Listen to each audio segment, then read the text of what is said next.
සාදරයෙන් පිළිගන්නවා Catholic life ඉන් ශ්‍රී ලංකා අපේ YouTube නාලිකාවට.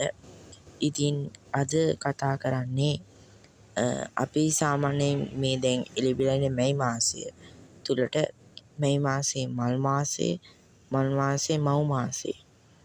ඉතින් මේ මැයි මාසයේ මේ මල් මාසයේ මේ මව් මාසයේ අපි මේ එළිබිලා ඉන්නේ දේව මාතාවන් වහන්සේගේ මාසයට නේද?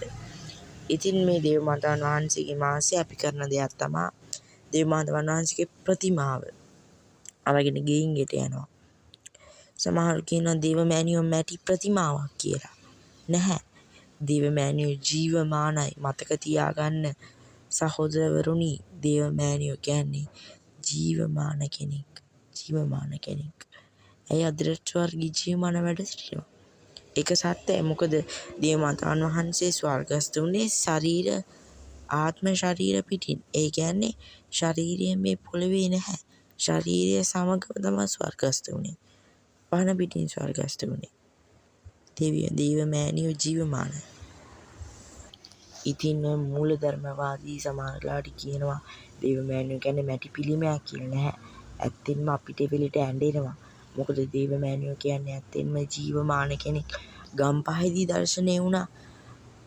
ලෝඩුදුවේදී, ෆාතිමාවේදී, මේ හැම තැනකදීම, කළුතරදී, මේ ගම්පහදී, මේ හැම තැනකදීම දේව මාතාවන් වහන්සේ දර්ශනය වුණේ ජීවමානව.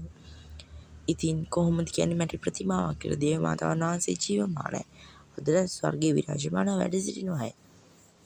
ඉතින් ඒකයි කියන්නේ සහෝදරවරුනි, දේව මාතාවන් වහන්සේ ජීවමාන. අපි ප්‍රතිමාවක් ගෙනින් ගෙදරට පුද සත්කාර කරන්නේ ජීවමාන දේව මෑණියන් හා සමාන ප්‍රතිමාවේ නිරූපණය කරන්නේ දේව මාතාවන්. අපි පුද සත්කාර කරන්නේ ඒකේ නිරූපණය කරන ජීවමාන දේව මාතාවන් වහන්සේට. අන්තර මැටි ප්‍රතිමාවට නෙමෙයි. ප්‍රතිමාවට අපි කරන්නේ ගෞරවයක්. අපි දක්වන්නේ ගෞරවයක්. අපි එතනින් නිරූපණය කරන්නේ දේව මාතාවන් වහන්සේ. ඒකයි සහෝදරනි මම කියන්නේ. අපි දේව මාතාවන් වහන්සේට දෙන්න පුළුවන් උපරිම ගෞරවය දෙන්න ඕනේ. අපි එතුමියට යාඥා කරන්නට ඕනේ. ඉතින් අපි එතුමියගේ මැදිහත්කම ආයෙදිමු. එතුමියගෙන් ඉල්ලමු අපි අම්මේ අපිව අත්හරින්නට එපා. අපි එක්කම ඉන්න. අපි යාඥා කරමු දේව මාතාවෙනි, අපි සමගම ඉන්න. අම්මේ ඔබ අපිව දාලා යන්න එපා. අම්මේ ඔයාගේ ප්‍රතිමාව ගෙදරට එද්දී අපි ඔයාලට පුද සත්කාර කරද්දී දේව අම්මේ ඒ සැලකිලි, ඒ සත්කාර පිළි අරගන්න. දේව අම්මේ මේ මැයි මාසය තුල ඔප්පු කරන හැම නමෝ මරියක්ම ඔබ වහන්සේ වෙනුවෙනුයි මම ඔප්පු කරන්නේ. මැයි මාසයේ මල් මාසයේ මව් මාසයේ එපිසෝඩ් එකේ දෙවෙනි කොටසටයි අද අපි සූදානම් වෙන්නේ. සම්බන්ධ වෙන්නේ. අපි කතා කරා අපි දේව මාතාවන් වහන්සේගේ ප්‍රතිමාවක් නිවසට ගෙනල්ලා ඒකට පුද සත්කාර කරන විදිහ ගැන. නේද? පුද සත්කාර කරලා අපි ජීවමාන දේව මාතාවන් වහන්සේට තමයි මේ පුද සත්කාර කරන්න කියන එක ගැන. ඇත්තටම දේව මාතාවන් වහන්සේගේ ආදරය අත්දකින්නට පින තියෙන්නට ඕනේ. ඇත්තෙන්ම දේව මෑණියෝ කියන්නේ මහා බලවත් කෙනෙක්. දේව මාතාවන් වහන්සේ කිව්වහම අපි හැමෝටම හැගෙන්නේ අම්මා කෙනෙක්ගේ ආදරය.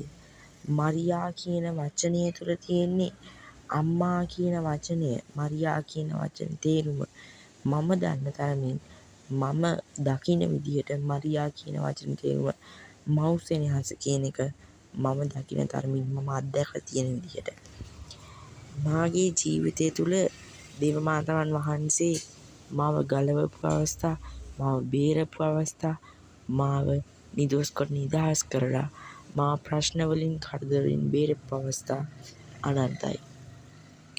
දේව මාතාවන් වහන්සේගේ ආදරේ විඳින්නට ඇත්තෙන්ම පින තියෙන්න ඕනේ. ඒ ආදරය අම්මා කෙනෙක්ගේ ආදරයක්. අම්මා කෙනෙක්ගේ ආදරේ විඳින්න වාසනාවන්ත පුතෙක්, දුවෙක් වෙන්න අපි හැමෝටම වාසනාව ලැබිලා තියෙනවා. කතෝලිකයෝ විදිහට, කිතුණුවෝ විදිහට. ඉතින් කතෝලිකයනි, කිතුණුවනි, සූදානම් වෙන්න මේ මැයි මාසය තුල අම්මගේ ආදරය අත්දකින්න. අම්මගේ ආදරේ විඳින්න අපි හැමෝටම වාසනාව ලැබිලා තියෙනවා. ඉතින් මේ දේවමෑණියෝ ඇත්තටම අම්මා කෙනෙක්. ජේසුස් වහන්සේගේ මෑණිය, දෙවියන් වහන්සේගේ මෑණිය. ඉතින් ලෝකේටම පියාණන් වූ දෙවියන් වහන්සේගේ මෑණියන් අපට අනිවාර්යයෙන්ම මෑණියන් කෙනෙක් වෙනවා. එහෙම නේද? හිතලා බලන්න පොඩ්ඩක්. ලූර්දේ, ෆාතිමාවේ, ගම්පහ මේ හැම තැනකදීම දර්ශනය වෙච්ච දේවමෑණියෝ කිව්වේ මොකද්ද? මර්දන ක්‍රියා කරන්න, ජපමාලි උච්චාරණය කරන්න, මනස්ථාපනය වෙන්න. මේකයි දේවමෑණියෝ කිව්වේ. ගම්පහදී, ලූර්දුවේදී, ෆාතිමාවේ, කළුතර මේ හැම තැනකදීම කිව්වේ, මෙජගෝරේ මේ හැම තැනකදීම දර්ශනය වෙච්ච දේවමෑණියෝ කිව්වේ මොකද්ද? සාමේ පණිවිඩය අරන් ආ. මනස්ථාපනය, යාඥාව, මර්දන ක්‍රියා. අම්මා කෙනෙක් අපිට එදිනෙදා කරන්න කියන දේවල් මේ. නේද? පුතේ ඔයා අරක කරන්න, මේක කරන්න. ඔයා මනස්ථාපනය වෙනවා වගේ පව් වලට කියලා අම්මා කෙනෙක් අපිට කියනවා වගේ දේව මාතාව ළඟින් ඉඳන් අපිට මේ දේ